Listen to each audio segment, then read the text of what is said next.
Hello everyone, how you guys doing today? Market update about US though. I might be a bit late on this update. It's about SVB Bank and what's happening and what led to its collapse. SVB was Silicon Valley Bank was the go-to bank for startups, and startups were doing very good last 2-3 years, and they put all their money in this bank. And the bank, to get a good yield, put the money in fixed income bonds, and the Fed started raising the rates. And what happens when rates are going up? These bonds become less attractive because they were around like 2%, and you can easily get 3.74 or 4% in the market. And because of the rising rates, the cost of startups going up, they started withdrawing money for their payrolls, for their other expenses.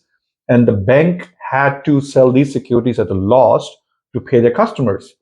And this cycle was ongoing. And then the bank went outside to raise some capital, and some hedge fund managers and a consultant whispered to the customers saying, go take the money out of this bank. And the cycle started, and all the money was taken out. And this led to the collapse of the bank.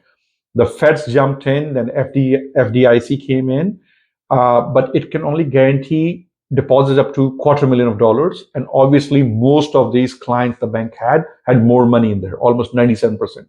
So now there's a big risk of all these startups going in big trouble because they have to do their payrolls and stuff like that. They might even close down because they can't afford, they can't get money out of the bank. And the other big issue that can happen is the other good banks, the positive banks that are performing in the US. Maybe customers will look at what happened to Silicon Valley Bank and rush to their own banks to withdraw money. And then those banks can be in big trouble too. So let's see how this pans out next week.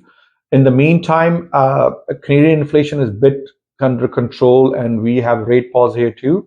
But if US keeps on raising their rates, our dollar will go weaker, and this again will crank up inflation.